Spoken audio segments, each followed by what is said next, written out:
Okay, others have started joining. We have started the live stream. Before we begin any other thing, Nisi, are you there? If you are here, let me know.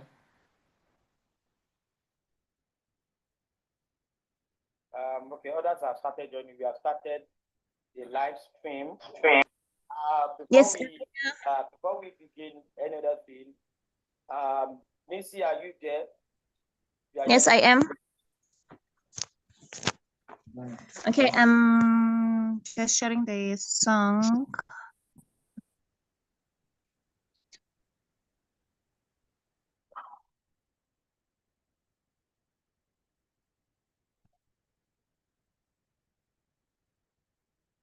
Okay. Okay. Thanks. Yes. We will start with 2 minutes of African song. Then while we start with that, I will be moderating this session. I will be hosting this session. The host is not available yet, so I will take over this session myself. Like we told you, we are on our native attire. As you can see, I am dressing very nice, and I'm looking so handsome. So please dress in your own native attire as well, like we have said, to be part of the winner that we are picking.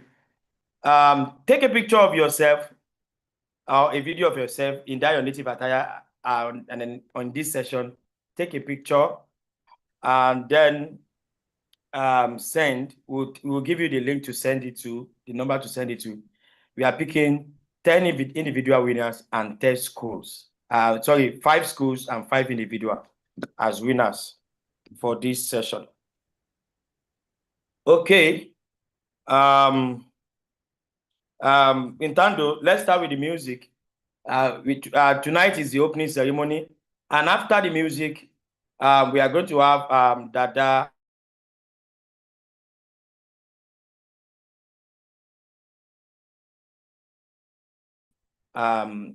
The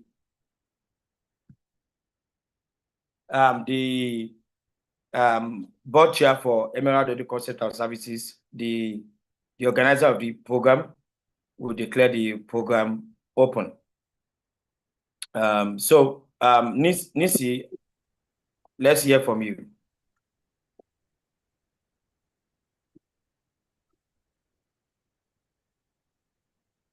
Nisi, are you there?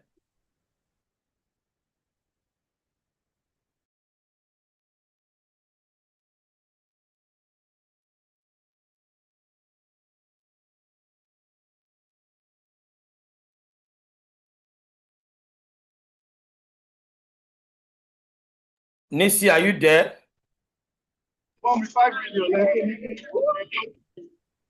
Yes, I'm here. It's just that I'm struggling. If you do not mute your mics, we are please, Mr. Henry and the other team members, anybody that is not mute your mic, please remove them immediately.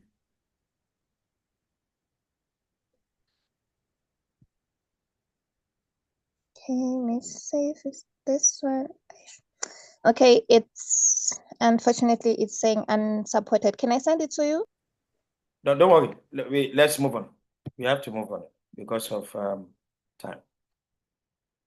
Okay, so good evening once again. Is Dada here? Is Dada here?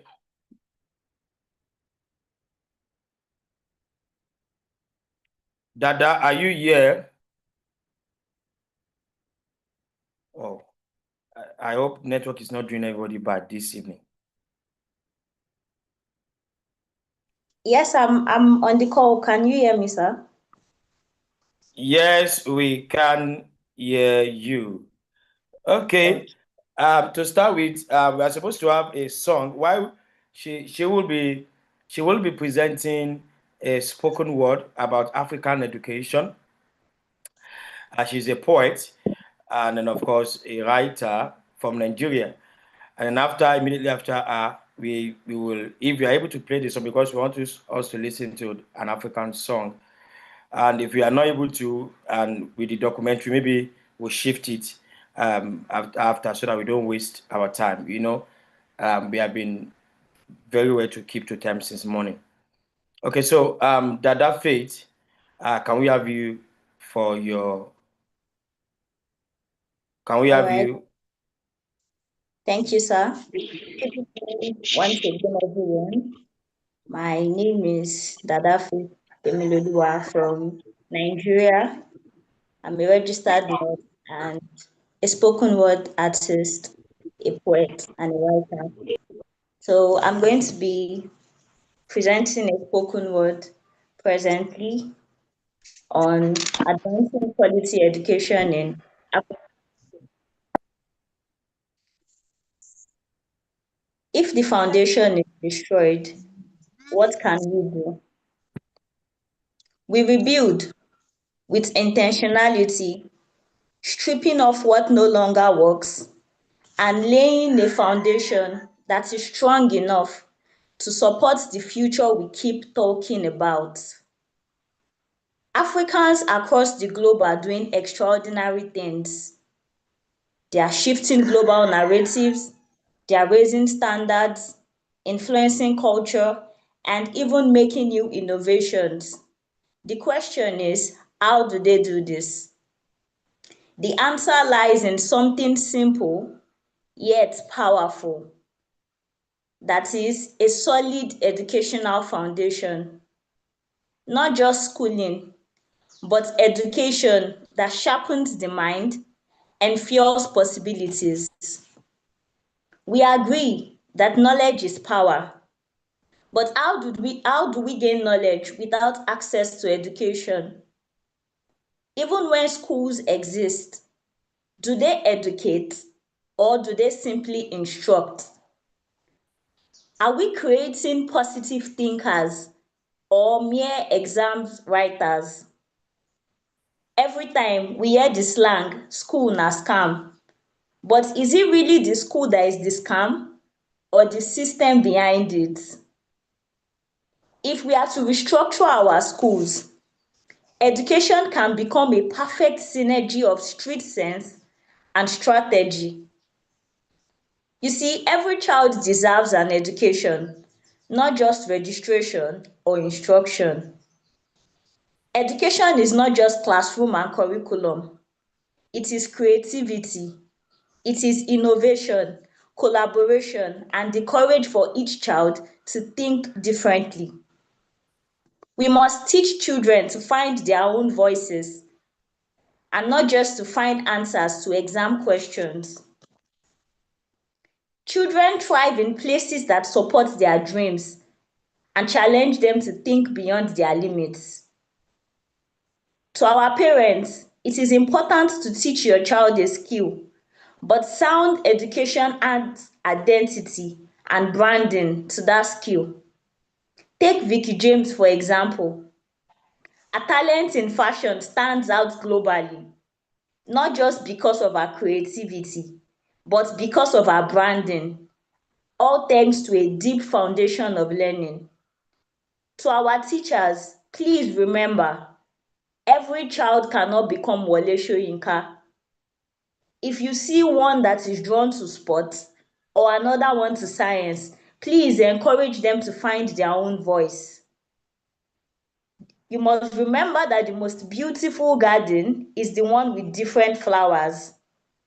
Exams matter, yes, but a child's interest and curiosity matters even more because it makes learning effortless. Africans must arise. We can't afford to keep implementing policies while neglecting our priorities. We need more than reforms. We need courage to shape education as a movement that would give every African child a chance to stand tall among their peers. Nelson Mandela once said, "Education is the most powerful weapon to change the world." And he is very correct. Because if the foundation is right today, Africa will not just rise, Africa will lead. Thank you very much. Wonderful, wonderful, wonderful, wonderful, wonderful. Please, can we jam our hands together for Miss Faith? Can we jam our hands together for Miss Faith? Can we jam our hands together for Miss Faith? What a wonderful session poetic section we had with her. So, Africa, we are so blessed, and we are a blessed continent. And then, of course, it is important that we take advantage of that. Thank you, Miss Faith, for that wonderful presentation. We were supposed to have a song as well, but of course, we don't have it now yet. Please, like we have said, kindly ensure that you mute your mics. It is important that we do that. Programs like this are professional programs. And then one of the things we did earlier in the morning was to give us an orientation,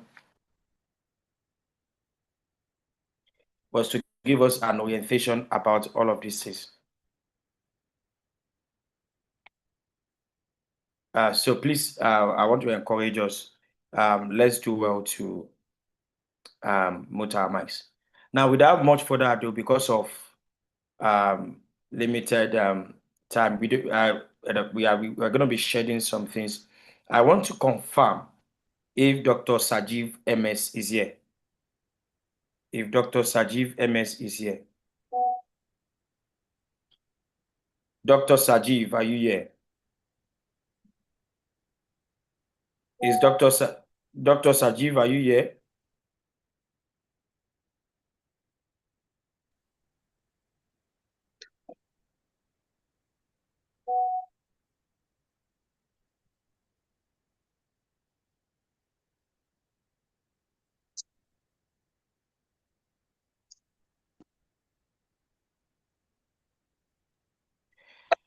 Dr. Sajeev, can you please join?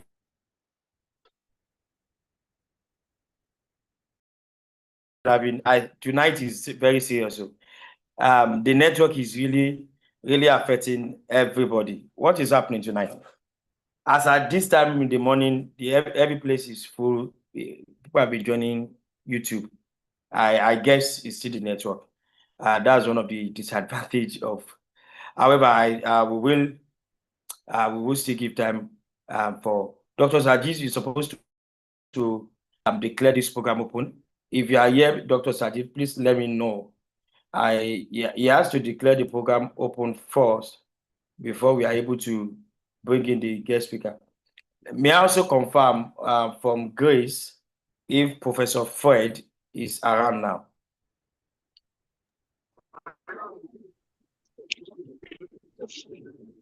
Can I confirm if Professor Fred is around? Oh, my Jesus. Everybody is having network. What is the problem? The network is quite much this evening. Please, can we mute our... Please, can you mute those mics, please? I'm still trying to find Dr. Sajeev. Are you here?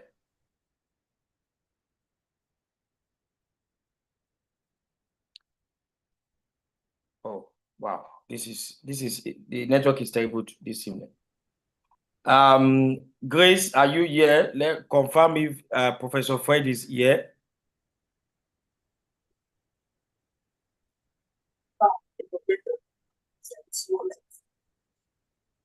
Let me remove this person so that sorry, please bear with us. It was not like this in the morning. I think a lot of people have been hearing people saying on the group that they are having network problem. Only God knows what is happening this afternoon.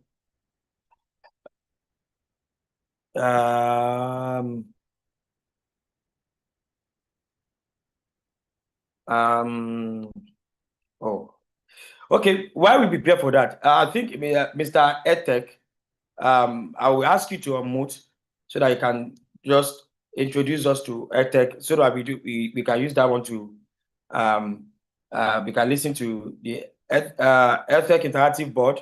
Are you there, sir.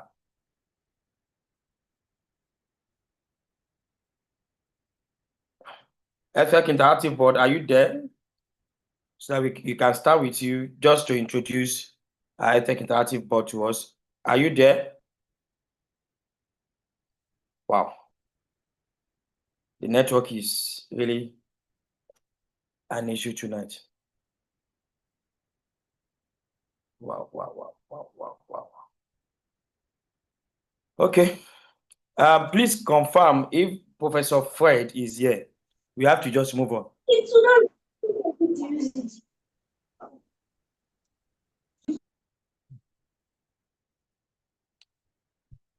Please kindly give me some moment. Let me find out what is really happening. It was not like this in the morning. I want to find out what is happening to.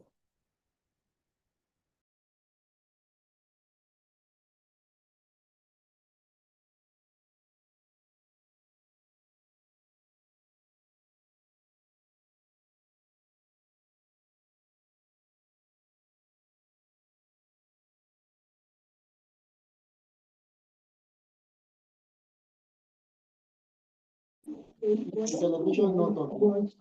Ahmed appeared in an online music.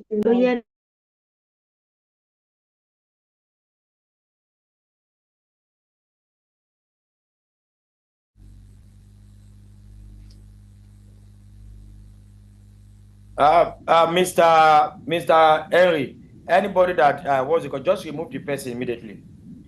Anybody that did not move their minds and they are disrupting the process, just remove the person immediately.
Dr. Sajiv, kindly confirm if you are there now. We are sorry, I think the network is really dealing with everybody today. Dr. Sajiv, kindly confirm if you are there. Okay. I think I can see Dr. Sajiv now. Without further ado, we are still also trying to find out if Professor Fred, I confirm that a lot of people are having serious network issue. It's not their fault. We just have to bear with ourselves. We have to bear with ourselves. Trying to be sure. Dr. Sajiv, you are welcome, sir. Oh, please, can you show your face? Dr. Sajiv, you are there. We want to see you. Dr. Sajiv, are you there?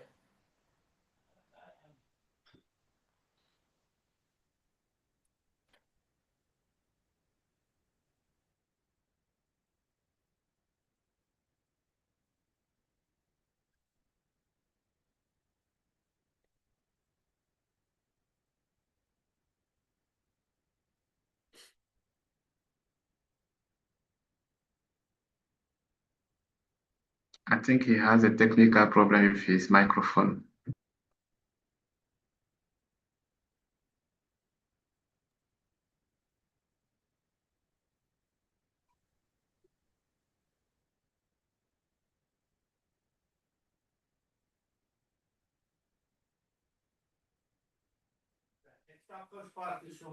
Yeah.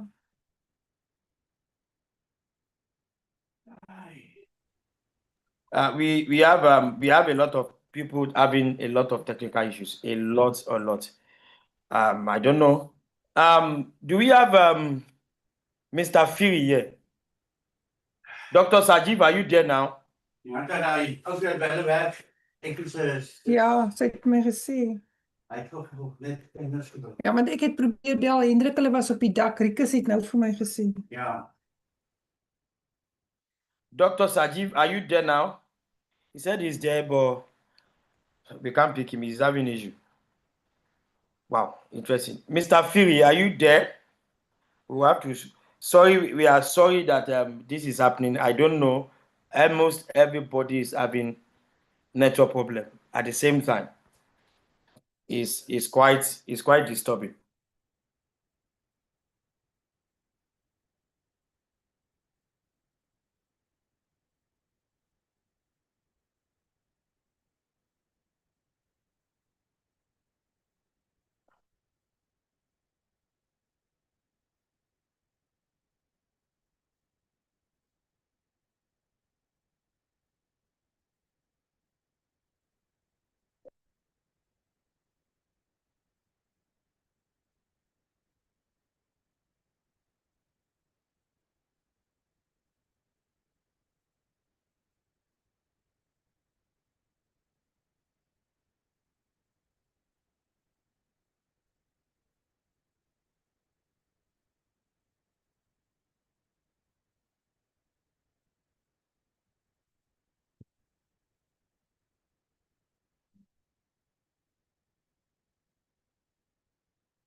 Hello. Good evening, sir. Yes, sir. This is Emerald, the convener. I've been trying to check if you have.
We are so sorry. The network is is a serious problem today. So sorry for this interruption. Dr. Sajiv, can you confirm if your mic is open now? Dr. Sajiv, can you confirm? Oh, still the same problem. Okay. Possibly, let me just welcome everybody, and then we'll move to the. Dr. Sajiv, are you there? I noticed you want to on your video.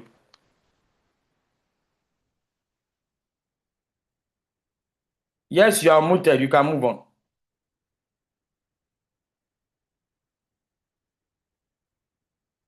Can you hear me? Oh, okay. Can we let's move on. Welcome everyone to today's session. We really want to thank you for being here. Thank you again. The first session was the morning session was very, very interesting and highly productive. We hope that network will not really affect us so that we can be able to enjoy this second session. I guess that's why most people are not being able to join as well. But of course, we know that we will overcome it, and then of course we'll be back. Thank you so much once again. Without wasting much of our time, we just move straight to the keynote session.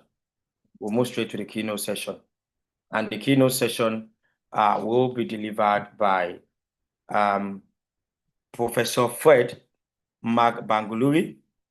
Professor Fred, because of the network issue our technical team is also having, we won't be able to play the video like we play in the morning. We are supposed to play the video of his citation, but the network is really dealing with us. So permit me to read his citation while we prepare to bring him in. Professor Fred Mark Banguluri is a Ghanaian engineer, inventor, novelist, educator, and thought leader, who is currently the provost and the president at Academic City College in Ghana. He was previously the founding dean at the Faculty of Engineering at Ashesi University College. He was also the founding executive director of the Ghana Climate Innovation Center, a new clean tech incubator backed by the World Bank. Prior to his role at Ashesi University College, Professor Mark Banguluri lived and worked in the United States. He was the vice president of the new product development Jones Healthcare in Arlington, Texas. He has held various roles in engineering, strategy, marketing, and research, and has worked with numerous institutions in the US, including Princeton University, where he was a visiting research associate, working for Professor Wole Soboyeje, a distinguished dean of engineering, Worcester Polytechnic Institute, Siemens Healthcare, and of course, he has also worked in Becton and Dixon and Co. Professor Fred, if you are familiar with some of these higher education, for those in Nigeria, if you are familiar with some of the higher education notes book that we use, and then the adverts that place on the back, Academic City College, Ghana. We have here live on the right, the founder and the provost of that Academic City College. Another person, that Professor Fred Mark Banguluri. You have the floor, sir. Please, let's jam us together as we welcome Professor Fred to deliver a keynote address.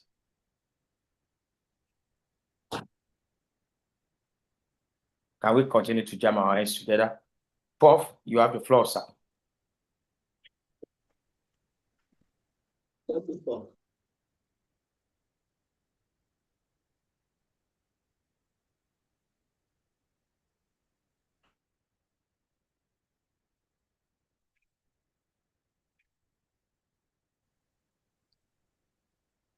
Prof, can you unmute now?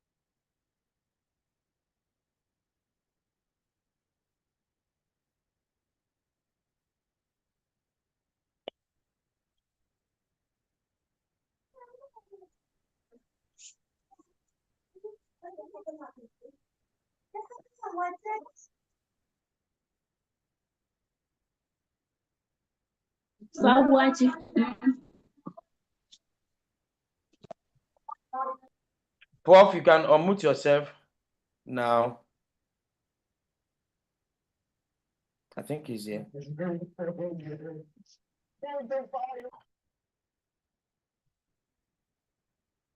Professor Fred, you can unmute yourself, sir.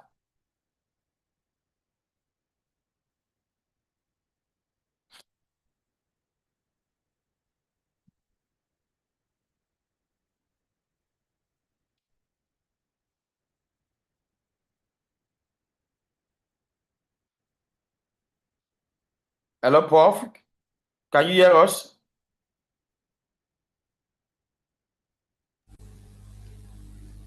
I think he's having network. I don't know if it's network or.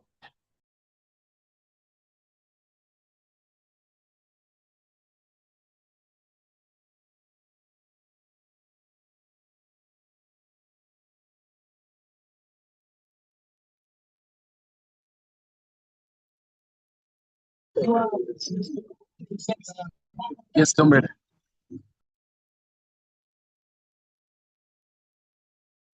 We are still trying to wait for Prof a bit. If we are not able to get him back, we may also need to proceed so we don't waste time. I'm still trying to say I think he's on the call, but I'm not sure if his network is that strong. Prof, if you are here, please can you unmute, sir?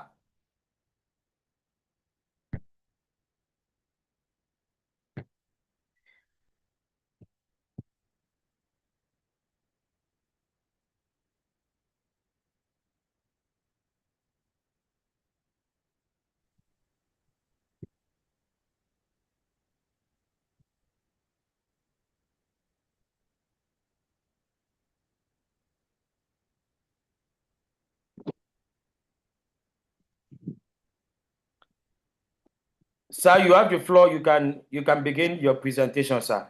I think he's here now. Prof, you can begin your presentation.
Sorry, please give us a moment. I think Prof is trying to come up.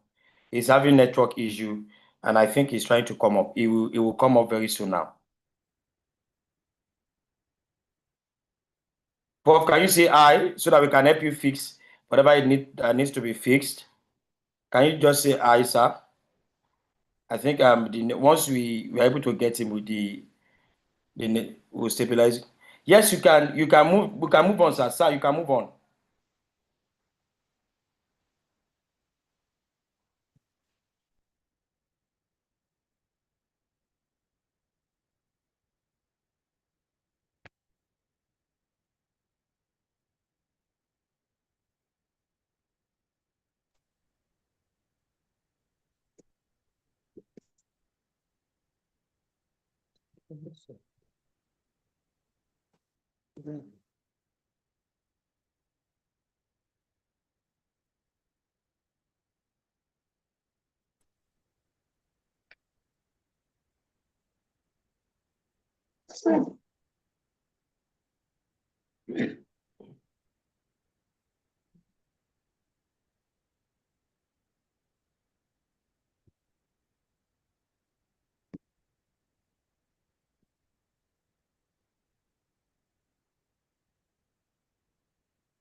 Hello, Prof. Please, are you still there?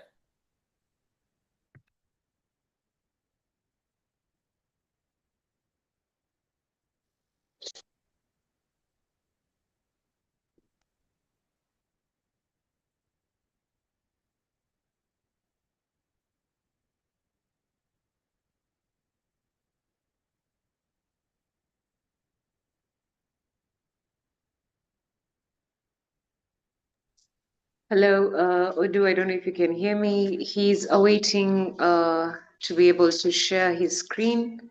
So maybe you can assist also with the technical team kindly.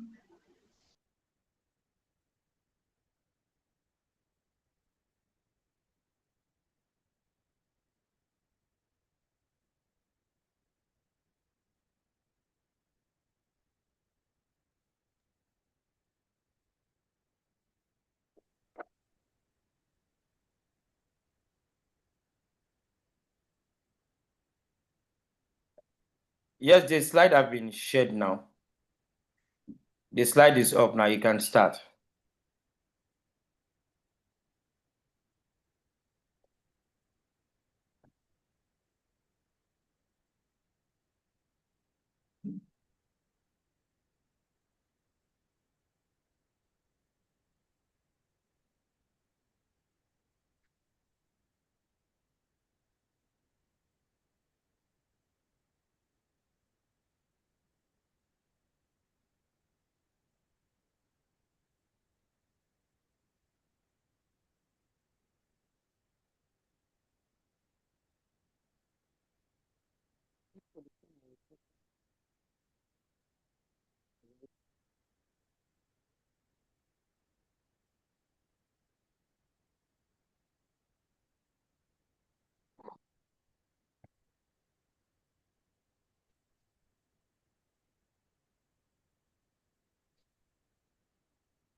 Can't hear anything.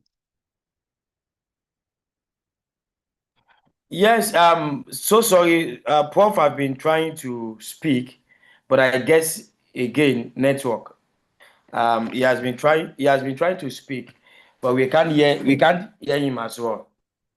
I just confirmed that he's been speaking for the past 5 minutes. Like I said, it's a serious situation this evening. It was not like that in the morning. We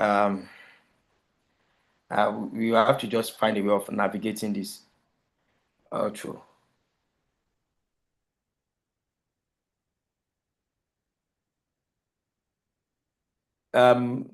Grace, please, can you please help us?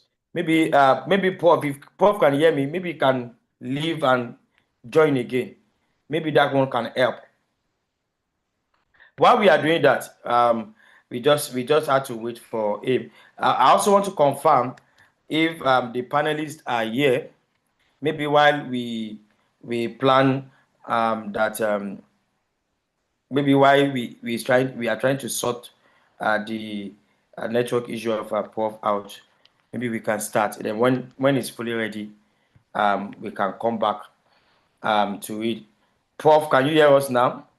Then if Mr. Firi is here, Mr. Firi from Zambia, are you here?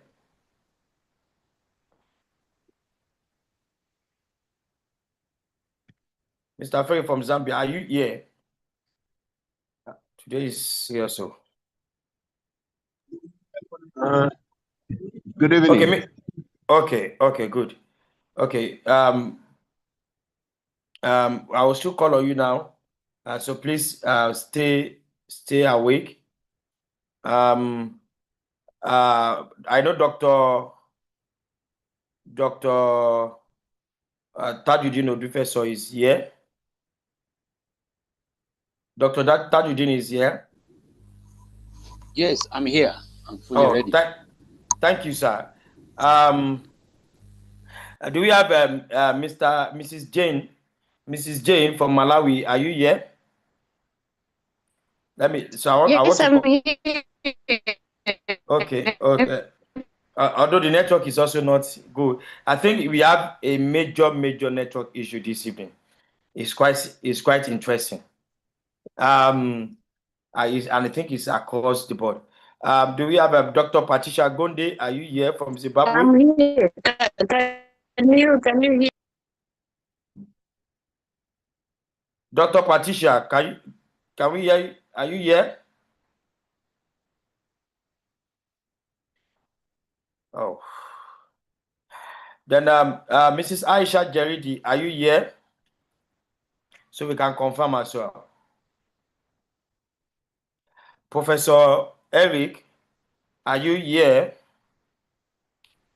I think the network is really dealing with everybody. It's interesting tonight. But we still have to go on. We still have to go on. It won't disrupt our plan for today. Sometimes things like this happen. Okay, so while Prof is trying to fix his, Mr. Kelvin, I think we will need to start up with the panel session while we try to find out how we can best help other persons that are having network issues, so we don't waste our time. I think we have two of our panelists here. Dr. Tajuddin Odufeso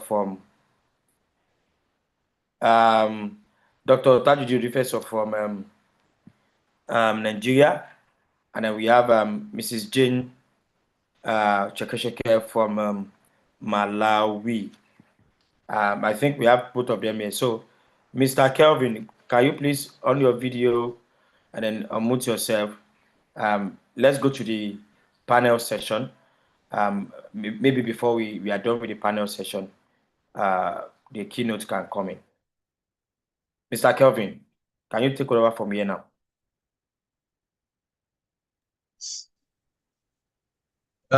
Give me just a minute.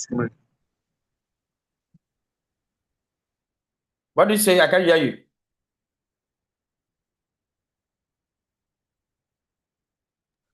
Just a minute. Just a minute. I'm trying to. Okay. I think we can start with that. We will try and see how we can help others to be part. So Mr. Kelvin, we come up with this now. So in today's while Mr. Kelvin is trying to come up, we are so sorry for, and I think it's really affecting people that are supposed to even join as well. Sometimes it's like it can be like that. While we are planning for the session, let's look at what we are looking at today. We are looking at education for Africa in Africa by Africans. Now we want to look at how we can contextualize our curriculum to suit our need. How we can, because we believe that it is Africa that can go Africa. It is Africans that can go Africa. So what it means is that we need to look at our education in such a way that it provides solution to our immediate need as a continent, while it is also meeting the global standards. So we are looking at local need, education that improve local needs, and then of course meet global standard.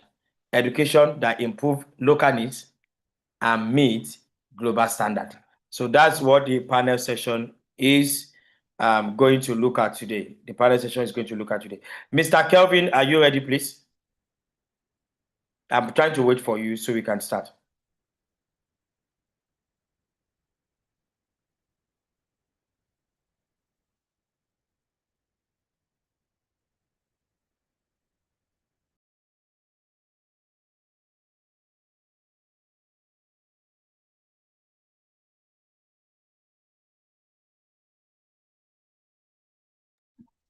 Yes, my brother. Good evening, and good evening to the panelists. We are good to start. So yes, we have two panelists now. We have two currently. You can move on. Okay.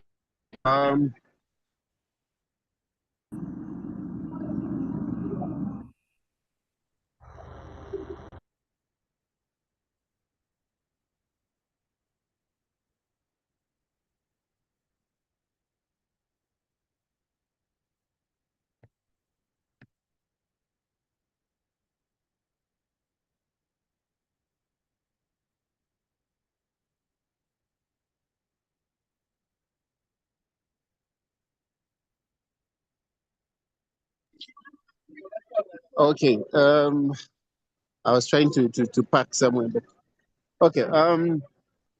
Obviously, education is for me. I define it as the ability to listen to almost anything without losing your temper or your self confidence. I'd like to bring in. I'd like to bring in Madam Jenny. Yes, I would like to start with Madam Jenny, obviously. Madam Jenny Cheke. I believe she must be from the Republic of Malawi, our neighbor, right? Yes, please. Yes. Good evening to you. So Good my evening, first sir. question to you, thank you. My first question to you is, how can African parents and communities be more actively involved in shaping school curricula and priorities? Thank you. Thank you very much. I hope I'm audible enough. Good evening once again. Greetings from the warm Yes, heart you of are. Africa, Malawi. Yeah, to begin with, they say charity begins at home, right? So African parents are integral in ensuring that they are actively involved in shaping school curricula and priorities. Now, the parents have to take part during the curriculum development. It has to start from the very beginning, initial stage, when we are developing the curriculum for the parents to get involved. They would get involved in the development. If there is a curriculum reform, the parents need to be on the forefront doing this. Again, the parents need to be empowered. They need to be equipped with knowledge. They need to be capacitated on the curriculum, that is capacity building. The parents need to be involved in workshops and training sessions, which can help them understand the curriculum framework and how this impacts their children's learning. Again, we need to leverage on existing school governance bodies that are there. For example, we've got the Board of Governors, we've got the school management committees, we've got the parents-teacher associations. So we need to leverage on this so that the parents get involved in the curriculum, and in the end, it also affecting positively in the learning outcomes of the learners.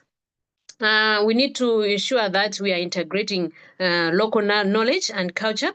That is ensuring that with parental involvement, there is a curricula which is local, which is reflecting on the histories that we have, which is reflecting on the local languages as well as the indigenous knowledge. So we also need to ensure that there is the communications. There is a communication between the schools, the professional bodies that are there, so that there is the open communication between the parents as well as the schools. So if this is existent, then it actually means the parents are going to be involved in the curriculum. And then later on, when the parents are going to be involved in the curriculum, it will actually translate into the learning outcomes because they will have contributed to the curriculum which is running.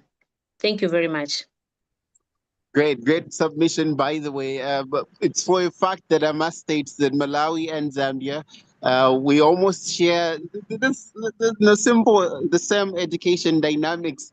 Obviously, some part of it largely was inherited from our colonizers back then before we got our independence. And it's good to see that we're actually building on this. I love the dynamics that you've brought in, especially to do with parents having to shape their children's education. Now, before I bring in Dr. Tauja, Danny, I'd also love to pose a question to you as a continuation, Madam Cheke, and this has to do with what lessons really from African history can guide the development of modern, locally relevant education systems. The African history centers quite a lot on indigenous knowledge and systems. If you look back, African societies have long relied on traditions like oral traditions, proverbs, storytelling, which can transmit knowledge. These methods, like the ones I've mentioned, the indigenous knowledge systems, foster critical thinking, they foster moral reasoning, they foster community cohesion, and even they complement the formal education that we have. The second thing from learning from our history, from the African history, is the decolonization of the curriculum. The colonial education system has always often marginalized African languages, histories, as well as the worldviews with regards to the curriculum. So we've had movements like the Ibadan School of History in Nigeria and the Islam School of Political Economy in Tanzania, which have sought to reclaim all the intellectual traditions that have been there in history. So a locally relevant curriculum must challenge the Eurocentric narratives and even promote the African agency and the dignity and as well as the innovation. So learning from the history, such as the General History of Africa, GHA, the UNESCO GHA initiative reconstructs African history through African voices and scholarship, as well as correcting the disoriented representation. It promotes a pride for Africa heritage, peace, social cohesion, as well as respect for Africa's contribution towards humanity. So embedding the general history of Africa in education systems supports identity and even formation of intercultural understanding. So the other thing is looking at the historical models of inclusive education. We have got ancient centers like the Tumbukutu and Ahaza, where there are hubs of scholarships which are attracting diverse learners across the Africa and even beyond. So these institutions are emphasizing on multilingualism, religious tolerance, as well as the intellectual rigor. Another thing is the use of education as a tool for liberation. During the independence movements, we had a scenario in which education was seen as a means to empower citizens and even resist oppression. And by then we had leaders like Julius Nyerere, who promoted education to self-reliance, emphasizing on practical skills and community service as well as national development. So these philosophies remain relevant to curriculum, and they are aiming at building a resilient as well as a self-sufficient society. So there's need of inculcating such education as a tool for liberation. Lastly, community-based learning. Traditional African education is deeply embedded in the family. You know, family means a lot for us, clans as well as the community structures. So we have to build on community-based learning. Like in the past, learning was experiential and collaborative. When people are learning, they could do it in an experiential manner as well as in a collaborative manner. And this was often tied to real-life tasks like farming, governance, healing, you know. So the modern systems that we have can also draw from this by promoting project-based learning, which is common right now, promoting things like mentorship as well as civic engagement. So the African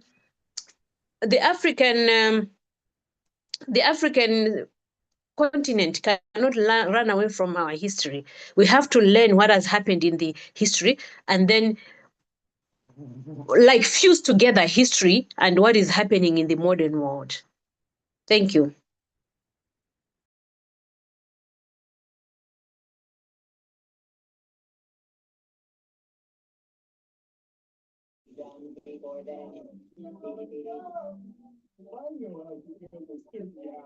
Over to you, Chair.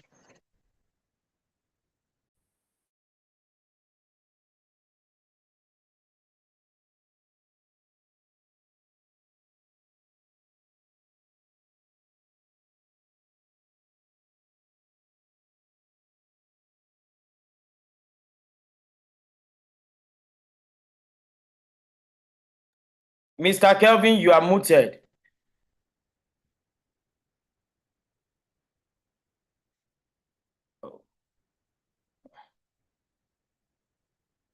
We can't hear what you are saying, Mr. Kelvin. Can you unmute yourself? Are you able to? Hello? Move Am on. I audible? You muted yourself. I would like to, yes, great. I'd like to bring in Doc, obviously, Order Sefu from obviously the Republic of Nigeria. Now, on a lighter note, there was a time when I know this for a fact that at a particular time in Nigeria, students used to graduate in large numbers, and they, most of them, because here in Zambia we consume Nigerian content a lot, movies, songs, and a lot of those people ended up in the movie industry. Now, the narrative that was pushed in Zambia is because Nigerians are naturally creative, but then it's turned out to be that actually actors and singers alike in Nigeria were entering the entertainment sector because they were obviously nothing to do. They were graduating in large numbers, and all of them, it became congested. They started to start something which worked out eventually, but that was not initially the plan.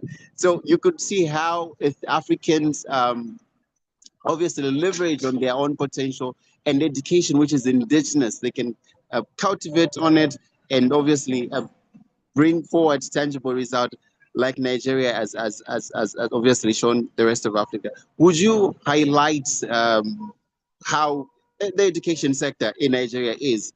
Let's start on that note as Africa's most populous nation. Thank you for having me. From what you have just said, you said it all. Yes, you said it all. Nigeria as a country, we have talented and experienced students that are graduating from our schools. And of course, there is something we call diversification of income. If you are an accountant, you are an ICT expert, you are a teacher, you must have another means of generating income. You know, for a country to develop, we need to diversify our income, and that is what individuals are doing after graduating from university. So you see them in the music industry, you know, a great, you know, job. So to become someone or to diversify income, I think it's not it's something that is good, and that is what is really helping us in Nigeria, because we must be sincere. There's no job, white-collar job anywhere. So we must develop ourselves to be able to feed our family and to be able to live a meaningful life. And also, let me quickly, before I move on, we are talking about curriculum here. So how we can tailor curriculum. I want to tell you that curriculum is a pillar, is a central pillar of education. And I want every one of us here to agree that curriculum is a central pillar of education, shaping the way the students learn, teachers, teach, and also institution functions. So the foundation of what you are seeing is the background. I mean, the curriculum is the pillar of the education. So, and I want we to believe that, arranging our curriculum in such a way that can help students to diversify their income, and also to help their family to live a meaningful life.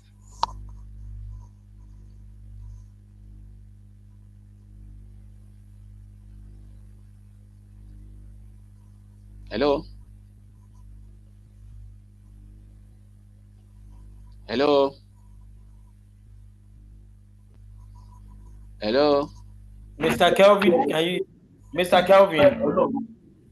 Okay, let me just move on before you come back. Okay.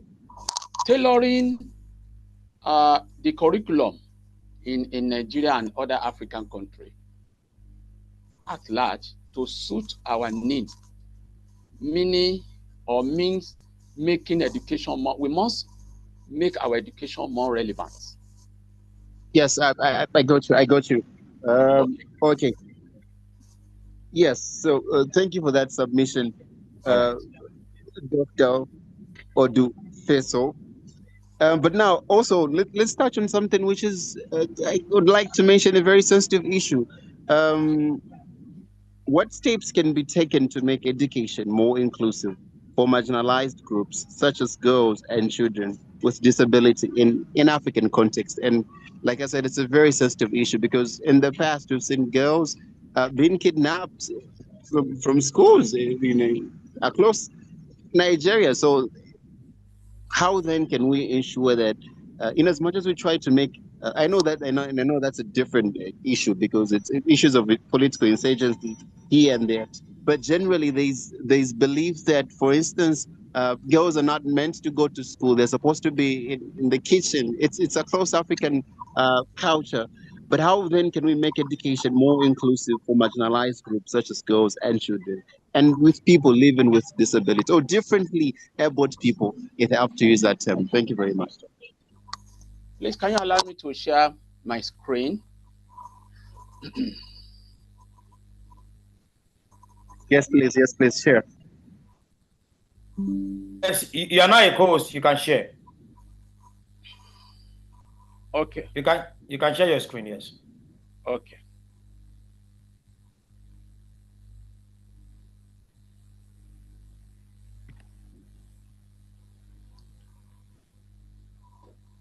Can you see my screen? Yes, we can see your screen. Yes. Yes. Yes, we can see.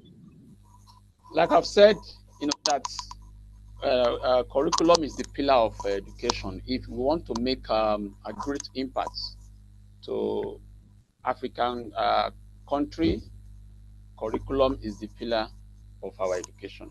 And to the question that you just asked me, step to make education more inclusive for marginalized groups.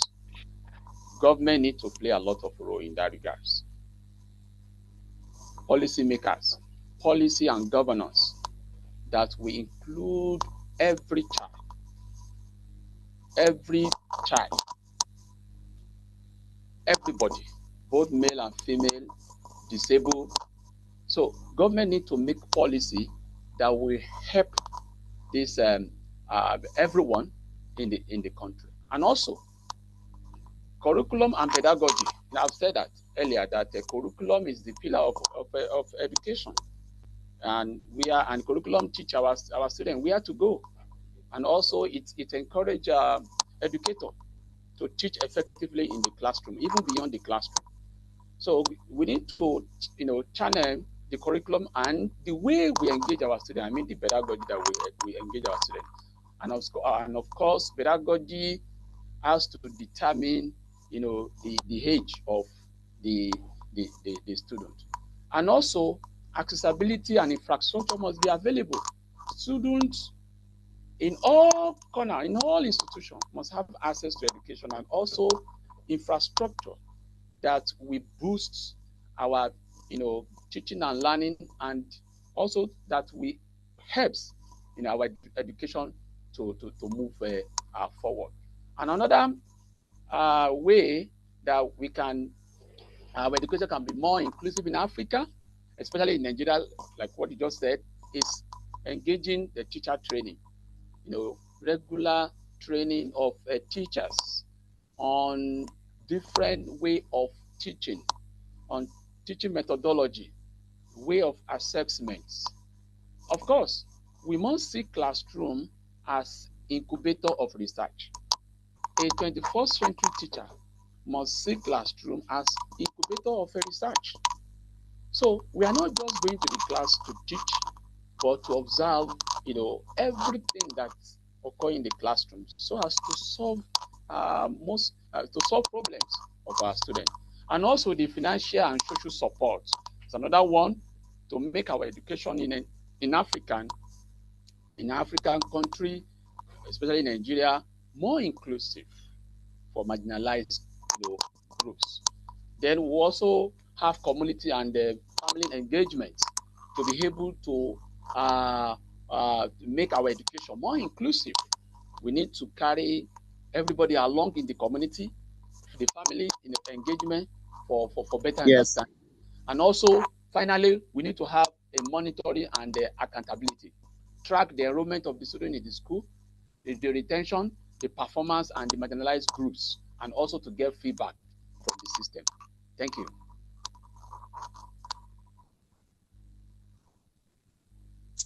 Thank you very much for that submission. So obviously, if you've just joined in, this is the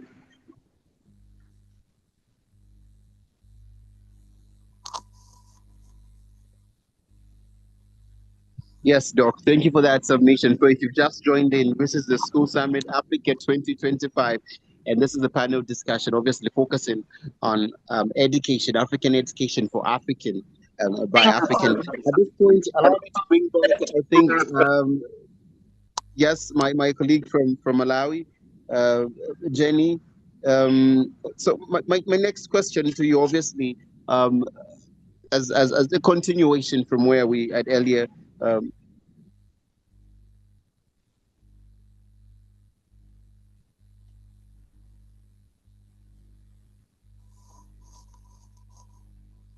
Yes.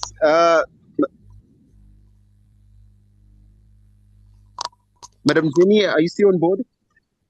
Kelvin, yes, I'm Okay, here. yes, We lost you. Could you repeat your question? Okay, thank you very much. Now, I would also want you to touch on just how African-led education address the digital divide to ensure equitable access to online learning resources. Because right now we're even we're experiencing challenges, internet access to have everybody come on board and join us for this really important panel discussion. But then internet's still an issue. And when we talk about education, it's a whole different ballgame. Somebody told me I follow, great African icon like Dr. Patrice Lumumba, and he says we don't first of all understand why Africa has got different internet Can you codes. hear Like me? Zambia. Yes, I can hear you.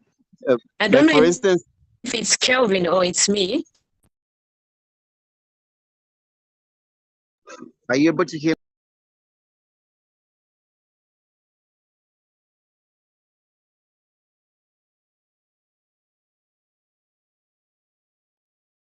So yeah, are you able to hear me?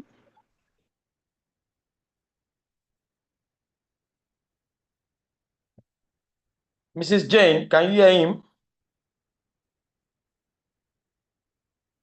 I guess she may also be having network issue. Is a general problem this evening. Yeah, and the next question has to do with internet access. Okay. Do we still have Dr. Patricia? Has Dr. Patricia joined in? Still not? No, still not. Yes. Professor Professor Eric is also not here. Okay, Mrs. Jane is back. Mrs. Jane is back. You can ask her question. Okay, I'm back. Yeah, Kevin. Yes, good to have you. Yeah, back. Kevin, I got your question very well. In which you were asking how can African-led education address the digital divide to ensure equitable access to online learning resources, right? Yes. First of all, Kelvin, we have to invest in low-cost, high-impact infrastructure. As Africa, we are still developing. Most of our countries are still developing. Just to catch your thought on there, who has to invest? Our governments always claim they do not have money, they don't have resources. Exactly. We have to invest now on the existent resources. I'll give an example of mobile devices. We can have mobile first solutions, which are affordable devices for mobile penetration, for which are outpacing like computer access. I know our governments will say they wouldn't manage to equip computers in all the schools and the like, but we can use mobile platforms. We can use mobile devices. Kelvin, we were doing a research. I work at the department or at the Director of Teacher Education and Development in Malawi. There was a research which was done, and it was discovered that 90-something% of teachers own mobile phones, smartphones. So let's use the mobile devices which are existent like smartphone, so that we feature offline capabilities. So we invest in low cost but high impact infrastructures. We can also invest in community Wi-Fi hubs. For example, governments and NGOs can establish solar-powered internet access points in rural areas, whereby a lot of people who do not have access to electricity as well as Wi-Fi can have access to such, and then later on continue have access to that. We can also use alternative media for learning. If you are saying the smartphones are expensive for us, if you're saying we don't have gadgets like computers, we can use alternative media. For example, we've got radios, television broadcasts, we've got prints. We can have printed items as well as the tech. So we can have a hybrid of print as well as tech. We can also train teachers in digital pedagogy. We should ensure that teachers are well equipped in digital pedagogy. We ensure that there is a localized digital training, peer mentoring, teacher networks that are integrating ICT into teacher education curriculum. Let's develop locally relevant content. We as Africa, we've always depended on content which is from abroad, content which is from the East or from the West. Why not develop our own locally relevant content? For example, have multilingual content, indigenous language, culturally resonant with us. For example, having open educational resources that can be. You know for a fact that we have to obviously, yes. I love the point that you've just shared now, obviously developing our own indigenous education and using our own languages. But you and I both know that, let's say in Zambia and Malawi, English is a measure of intelligence. Yeah. It's the measure of the intelligence, but we can learn from the others, right? Kenya, we've got Tanzania who are using Swahili, right? Then if we go if we go abroad, we've got the Chinese who are very proud of their own indigenous languages. So we can learn from that and have maybe have our own indigenous language as a form of educating our learners. The other thing I wanted to look at is policy and funding reform. Governments must treat digital literacy as the digital equity. or let me say they should treat digital equity as a core educational right. When they are budgeting, when they're putting up budgeting allocations, they should prioritize the rural connectivity. They should also ensure that they are prioritizing on teacher training as well as inclusive platforms when they are doing, or when we are doing budgeting as the governments.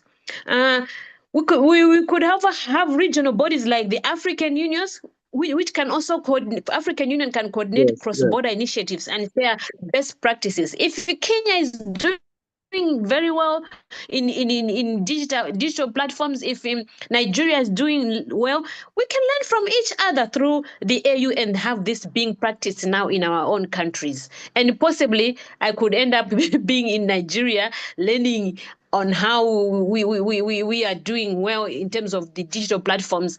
Maybe one could also end up in Ethiopia or in Kenya or somewhere else where they are well advanced, and later on learn from each other from the best practices that are there and existent. Kelvin.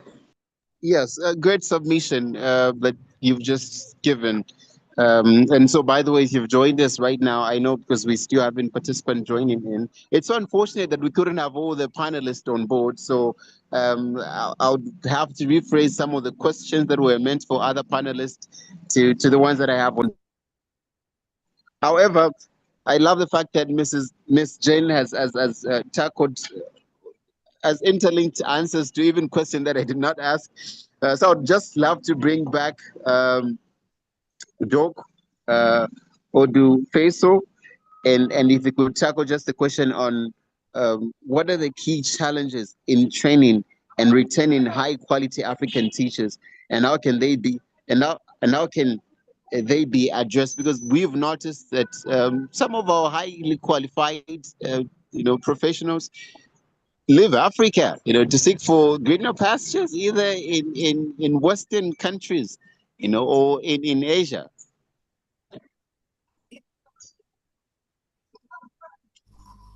All right. The challenges. Let me try to share my screen again for the purpose of the key challenges in training and retaining our high quality African teachers, and how this can be solved. Before I answer you this question, I hope you can see my screen. Can you see my screen? Yes. Yes, I want to support my colleague there, saying that indigenous using indigenous language to engage our students. I want to support that. Yes, we understand that the official language that we use in most African countries is English. But if we can, we can use our own mother language, native language, to engage our students in the classroom. Sure, our education system our students will be doing, will do a great, will be doing fine in their, in their schools. So, to the question that you just asked me, the challenges in training, we have a lot of challenges. There's no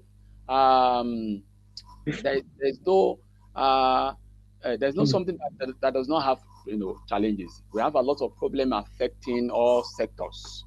Like you said, in the training quality African teachers, we have a lot of problems, and I'm going to share with you the problems, and I will explain how it can be solved. Number one here is inadequate teacher training. I've said it earlier. Inadequate teacher training is one of the problems affecting our teachers to perfect, to perform effectively in the classroom, and also to carry out a lot of assignments that affect our the performance of our students. And this can be addressed by doing regular training. By doing training, teachers upgrade themselves, especially in the area of care.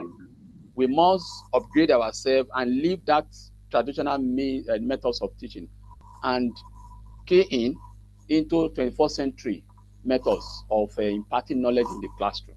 Number two is poor working condition. It's another problem. Another challenge is challenge that is affecting African teachers. Poor working condition. If I may ask you, if you look at the percentage of a teacher salary in your country, so if we begin to ask everyone here, it's not even something I would be proud to mention in here. Sincerely speaking, it's very poor. It's very poor. So the working condition, in our schools, do you have enough infrastructure? Do you have enough material in the school? Infrastructure that can be used in the school. Do you have enough classroom? Do you have in some school you in Africa, in some country in Africa, students sit on the floor. So that is what we are talking about. It's a big challenge that are affecting the quality of African teachers, and this can be addressed by providing a good working condition for teachers, students, the environment, and also number three, low pay and limited incentive. I've said that earlier, that salary often below our standards, and also brain drain and migration. Our people, our teachers moving away out of their country, go to Europe and teaching over there because they believe that they can pay huge amount of money. And these are the challenges that face quality of teachers in Africa. And this can be achieved if our governments are really serious with it. So by giving our teachers, the African teachers, enough salary to take care of their family, and it can help them to live up to standard. And also number five there is weak professional development. Most our students doesn't want to become a teacher. And meanwhile, the doctors, the lawyers, they are being trained by teachers. And also social and cultural barriers is another problem. And all this can be addressed by having a strong professional development and also a good social and cultural barrier by solving all kind of problems in different country or in different language that affect the teacher quality. Thank you.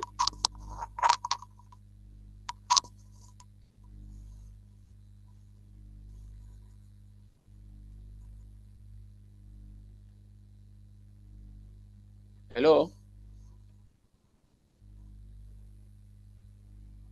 Mr. Kelvin? I think he's actually he's battling with I think the network issue has really been a major problem this afternoon, but it's fine, and then we will just manage with what we have. Okay, so I think we can start getting questions from participants, and I feel that discussions like this, we also have to come to a logical conclusions of what we can start doing from our school, and then as individual schools, as individuals within our context here. We have said that it is education for Africa in Africa by Africans.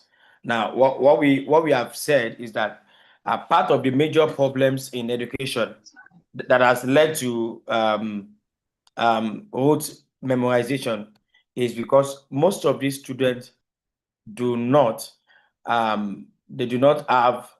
understand some of these contents, and one of the reasons that has been traced to that is that the content are not delivered in our local languages. Somebody raised an issue of what is it called? China, for instance, and China is part of country, is one of the countries that really promotes their learning using indigenous languages.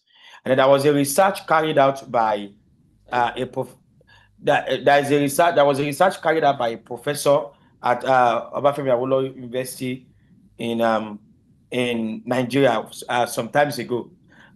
He used about 2 years to teach in English, and then used about another 2 years to teach in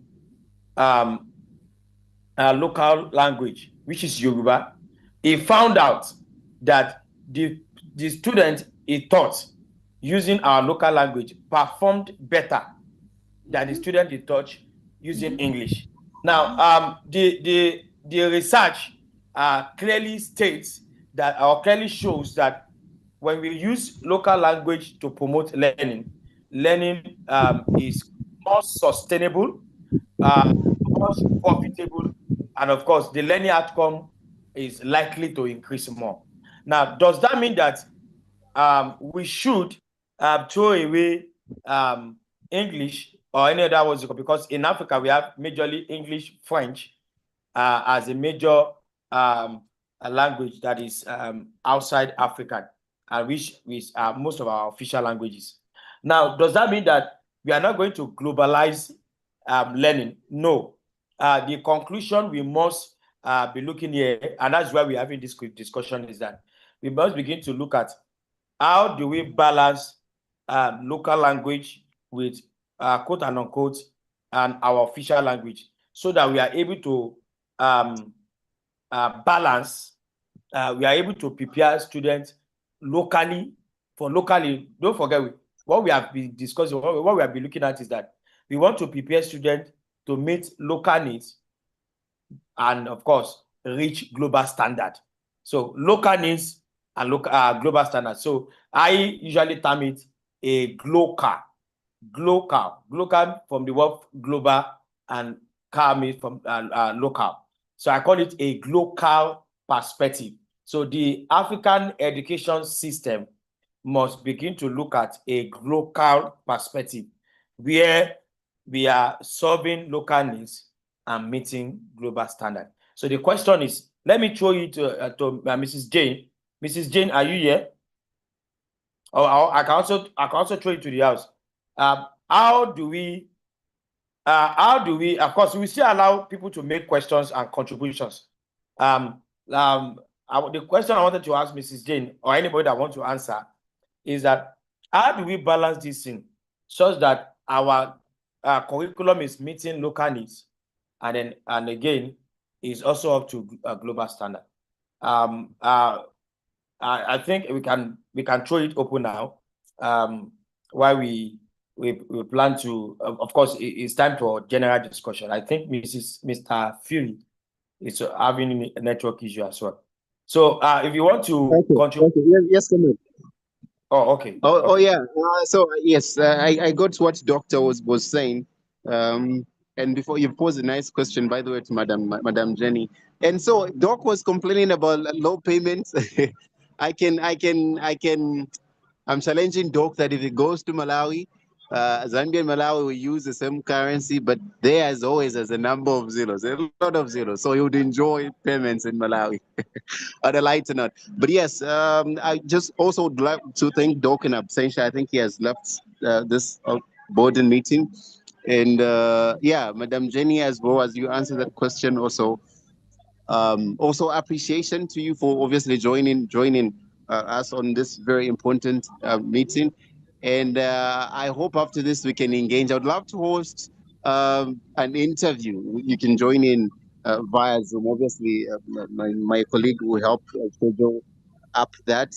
But here in Zambia, I'd love to schedule up an aftermath interview just to analyze this issue further and broadcast it to our massive audience here in Zambia and across the region. So I'm rushing for news, but my colleague, thank you very much for this opportunity, and thank you for everyone that joined in.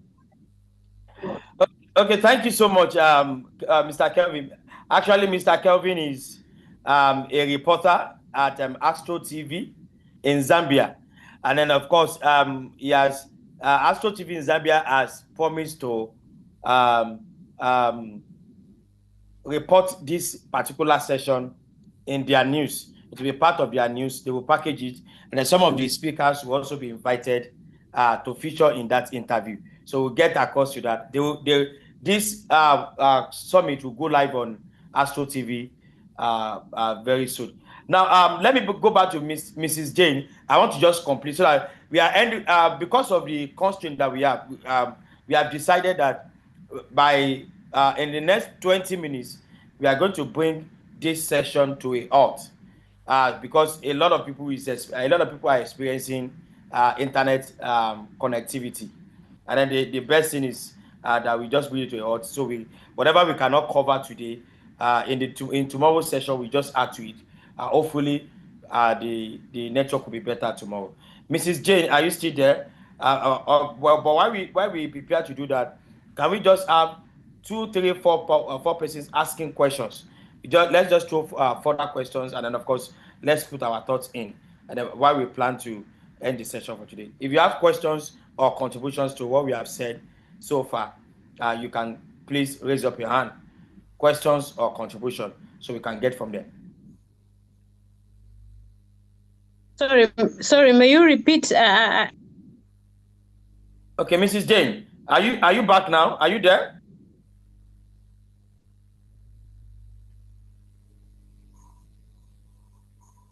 Are you there, Mrs. Jane? Network issue. Yes, I'm here. Please, may you repeat your?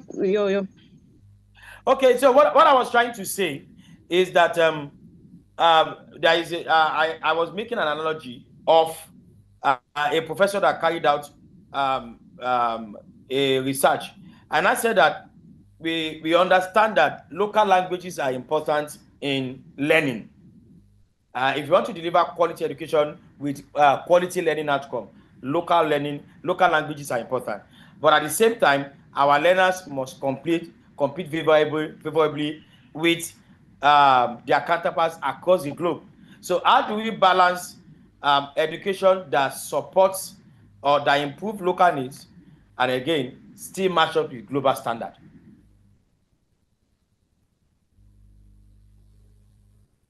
Mrs. Jane, did you get my question? Oh, not again. I think she's having. Wow. So today has really this evening session has really been. Can I come in? Yes, sir. Yes, sir. We are not really eradicating the official language. So we want to support the official language with our native language in facilitating learning, in passing instruction to the students, to teach in the classroom, for students to understand what we are saying. We are not saying we should eradicate the official language, so that our students can also compete with, globally. They can compete globally. So for our students to do well, to understand everything they are supposed to know in the classroom, in the school setting, you have said it all. A research, that was carried out by a professor. And at the end, we discovered that in native language is, students pass when they are taught using native language. And I want to, as a researcher, I want to support that. And in fact, a teacher, teacher must not be self-centered in terms of the language. If you're in the classroom, we all know that official language is English, but you can help your students to, help them translate what we are saying in English in your native language for them to understand. And to achieve that, the policymaker, especially governments, should go back to the drawing board and consider all native language in their country, so that they can, include, they can carry everybody alongside with it, so that we can be at the same page at the end of the day. Thank you. That is my submission. Okay. Do you have anybody that want to say something on this? I really want to have us to really dwell on this before we end. Now, because some people are still saying, does that mean we are not going? There is a question here currently. What type of content do you think we should be invented to support our local schools? What type of content? We are coming to that. But if you have anybody that wants to contribute to this, what we are saying currently, I think we can also show. And now is all of you, is for everybody to contribute to. The floor is open now. If you want to contribute, please, you can contribute. Now, having said that, for me, while we are looking for while we are waiting for anybody that want to contribute, for me, when we say education for African by Africans in Africa, what we are trying to say is that education should not be hook, line, and sinker, taking everything that that is passed down to us, hook, line, and sinker, because the way the curriculum was designed, it was actually designed to develop the goal or the education needs of the people that develop it. Now, we were saying something in the morning, and then we said that one of the problem Africa has currently that we do not have what is called an education blueprint. So when we have an education blueprint and we have what do we need? For instance, it is very clear in Africa that the first thing we need is industrialization. I can say categorically that in terms of ages that the world is passing through, for me personally, Africa has not outgrown industrialization age, because we still have a whole lot as far as industrialization is concerned.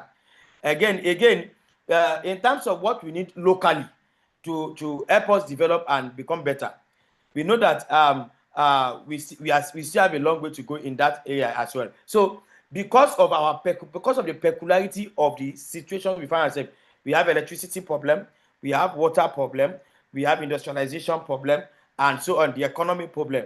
So what we are trying to say is that let our curriculum be such that it addresses what we need currently.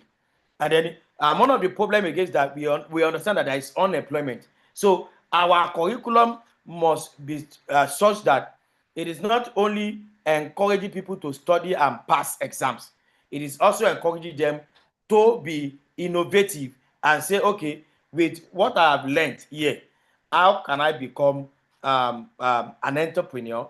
How can I turn this to a product or service that will benefit me and also benefit the other persons as well?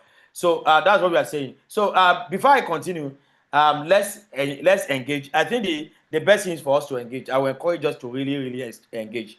Now let me have Mr. Elijah Adebigbe. I think he has been raising up his hand. Mr. Elijah, please. Thanks so much. This discussion is very useful. However, I want us to bear in mind that even the migration we are talking about also has its own advantages. Of course, I wanted to ask the question, but luckily you've asked it of the question, and you really spoken my mind. However, we should know that now, like even in Nigeria alone, how many local languages do we have? So for a teacher now to be able to teach also in the local language, which of the local languages? Now, even when we are talking about major tribes, we still have so many other tribes, over 200 tribes in Nigeria. So if everybody now begin to teach in their small languages, how do we work across even a nation? Not talk of across the continent. Mind you, even the migration we're talking about even helps in the GDP. Some of the people who travel out send money back home. So of course, we actually need a balance. Then could Africans be united to have 1, 2, 3 languages? Like now, maybe Swahili, Hausa, and whatever in the Northern Africa, but we still have this even between English and French. Especially most of us who speak English. I think we are more lazy than the people who speak French, because most French speakers will still manage to understand what English is when English is being spoken. But most English speakers may just find out they cannot even understand anything, because most So this variety of languages, as much as it's important, and of course I know it is more learning, because when you teach in your local language, because it's mother tongue, they will understand better. So, but we need actually we need a balance. Thank you. Okay. So all of us agree that we need a balance. That's important. Okay. So let's have Mrs. Henrietta. I think she has been raising up her hand as well. Please, you can unmute yourself. Please, can you unmute your... Okay, good. Thank you very much. I've done that. What I want to add here is, yes, teaching in a local language and in the official language, just like you said, you call it glocal. It's a combination of the two. You teach, mark you, when the children are coming into school, they learn the English alphabet. That's the starting point. So they are learning that they are coming in with their local language, then they are being taught the official language gradually. Because believe it or not, all our textbooks in Nigeria is in English. So we cannot say we want to teach in a local language when we don't have resources printed in the local language. You teach that child in the local language, you give assignment, you give work to be done, the child is to go back and read it in the English language. So what I feel we should do here is this. We are teaching, and then there's this, when you talk of migration, everybody's mind goes to migrating out of the country. Within the country, there is migration. There is a mixed culture. So you have in a class, for example, a primary school in a Yoruba community, there are children there that don't understand that local language. So it has to be cleared that the teacher, in trying to explain certain things in the local language so that the child will understand, does not get into the intention of now using it to teach everybody. So it's a very sensitive thing there, because children, both in the primary, the secondary, is a mixture of the tribes. So if you pick a school that is in the West, in the Yoruba setting, yes, Professor Fafunwa of blessed memory has always been a proponent of that, teaching at the primary level in the local language. But now, why that doesn't all go well, even in the government schools? Because here, when we talk about schools, I've been listening, and it's as if we're zeroing in only on the government schools. No, there are private schools that are in the low-income area, catering for the low-income people. And there's all the schools, even the government schools, is a mixed tribe. So we maintain our official language, but of course, when a child, you see as a teacher that what you're teaching, your class is not understanding, then you have to come to the level that the child will understand. If you see that that child understands the Yoruba language, for example, very well, then you can explain in that local language and make sure he understands it. And at the same time, because the materials available for the child is in the English language, you will still have to let the child understand the English to the level that you will carry that child along. So I think we have to marry the two, glocal, like you have coined it, combine the local language with the official language, in our own case, English language, and then avoid the temptation of using the local language in a setting where everybody does not understand that local language. Thank you. Oh, thank you so much. Thank you so much, ma'am. What a wonderful submission we had there. It's very, very important. I think this conversation will go on and on and on and on, because it has been a conversation that has been on for a very long time. And everybody have been saying that everybody have been talking about what are we going to do about this? What are we going to? But like I've said, it's still balanced.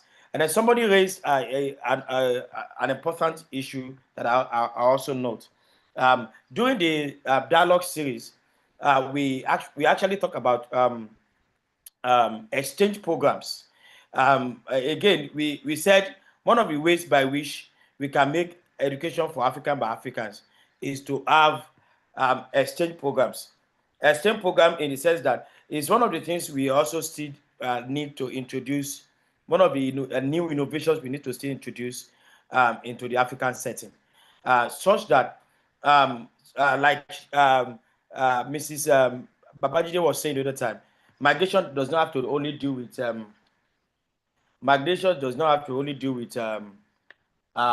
you. It doesn't have to do with you going to other countries. Sometimes even within your country, that could be migration. Even within your locality, that could be migration. So I really want to encourage us that, of course, one of the things we even proposed during the dialogue series, and we are also proposing at the summit level, is that let's have exchange programs. Let's have interactive classes. Now, if we there is a tool we mentioned during the I also mentioned it here. I found out that most educators do not have that tool. It is called the Empathico. There is a tool called Empathico that can make you to connect your classroom, with another classroom. I strongly in this session today, if there's anything I will also say, may I say that I'm also strongly encouraging diversification and exchange of knowledge. For instance, if I want my students to have, for instance, if I want them to have a feel of what is happening in South Africa, so that they know some of the cultures and how a South African student do, I can actually connect my class with that same class in South Africa, and then from there is an exchange. The student understand, oh, this is how Nigerian student ask question, this is how Nigerian student learn, and so on like that. So I'm also a strong advocate of exchange programs. Then, of course, our ministries of education can also inculcate this. When we say education for African by Africans, is also a means of saying that let's come together. Don't let us have a divided let there be a cross-country communication between us, whereby we can say, oh, so person in South Africa, can you go and understudy so person in Nigeria? I think this is one of the things I'm strongly making comments on. And then one of the things one of the areas with which it will help us is that it helps us to understand the culture and the context of what all other African countries are doing. For instance, somebody said that if Nigeria is performing well in the digital transformation, we can say so persons, teachers in Malawi, go and study so teachers, a particular set of teachers in Nigeria, study how they use technology, study how they interact with technology within their student, with the student and with the teachers as well. So in this case, they are not only studying how Nigeria is improving, they are also trying to see how they can adapt that to their local needs as well. So education for Africans by Africans in Africa means that we are not only focusing on our countries, on our particular country alone. We are also trying to explore what is happening in other African countries and trying to also adapt it. Like I said again, the key word here is that our education must meet local needs. Somebody asked me there was a training I did for school owners recently, and somebody asked a particular question and said that how can I improve my school? I said one of the greatest advantage of any school is that school is economically viable. When some of the school owners said, what do we mean by economically viable schools? I said it's in two ways, it's in twofold. The right answer is that that school is solving a local need.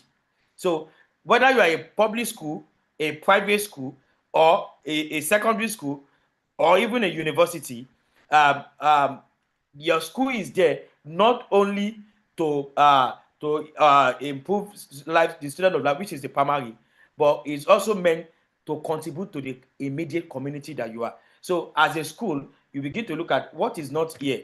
Then how do you build students that can also identify problems within that local community and also solve? Then the second aspect, the left arm, is that you're also producing students or learners that are economically viable. They are not dependent on what they are not dependent on opportunities that have to do with job. They are creating jobs. They are creating jobs. Of course, so, the question somebody was asking is that, does that mean that everybody will have to have a business? No. However, you can even be in an organization and then you are solving problems. Your innovation is producing products and services that can help your organization serve their community. So it's not everybody that, of course, that will be an entrepreneur.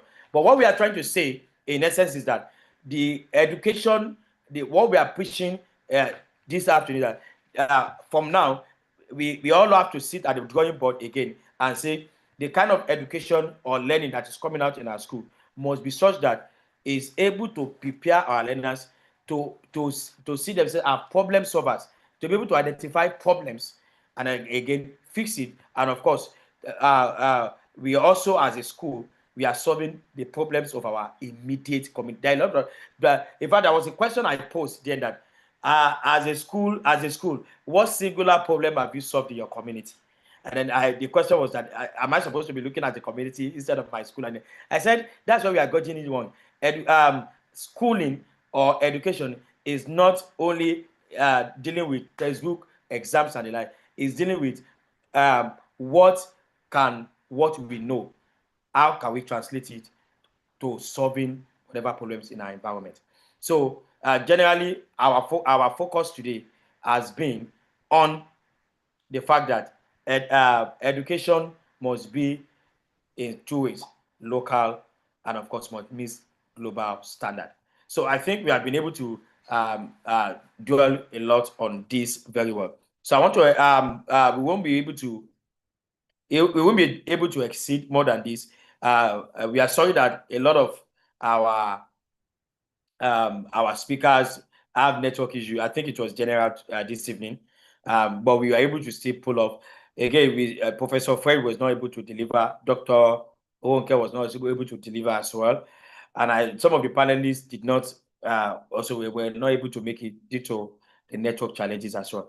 But we'll continue from there tomorrow. Professor Fred will surely find a better alternative. I'm very sure he's quite disappointed that he wasn't able to join. He has been trying, he is still trying till now.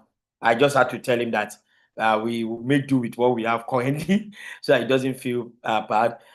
So I am very sure that he will find very viable means to be available tomorrow. I'm very sure of that. So he will be coming tomorrow. And we'll be having some the second panel session. Tomorrow we will be focusing on technology, how technology can advance quality education in our schools. Now we have looked at key challenges, and we have looked at how we can tailor our education to meet our needs.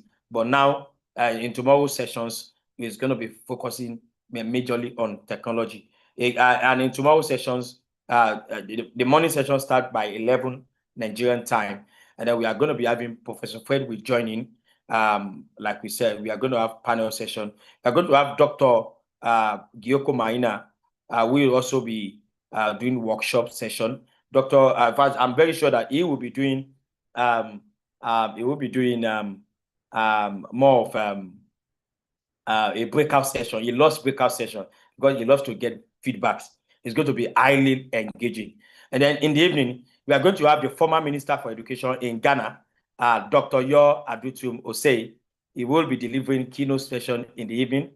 Together, and we'll also be having a breakout session where all of us will be going to our groups. We have the teachers group, we have the school counselors, we have the admins, we have the school leaders, we have all other groups as well. So I think we have shared the link for everybody to join their subgroups.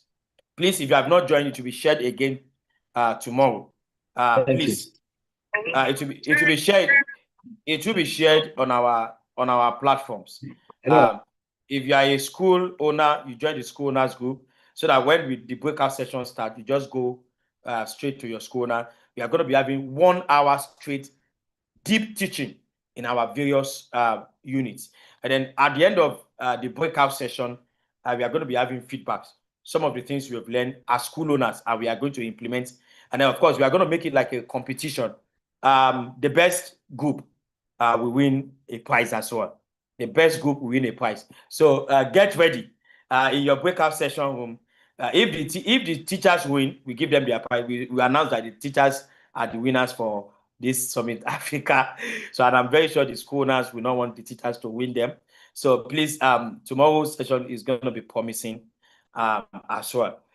We will have to retire tonight. The network has really done a lot of what's it called for us. But we want to say, I believe that we've had some interesting conversation, and then we have been able to pick 1 or 2 things for tonight. So on behalf of the team, we'll be having, we have to put it to a stop tonight. So do well to ensure that you keep engaged. Some of us are taking pictures and videos. Please, I will put the where we are going to put it on the platform. Just share your videos and pictures. We said everybody should be in their local attire. You can see me as well.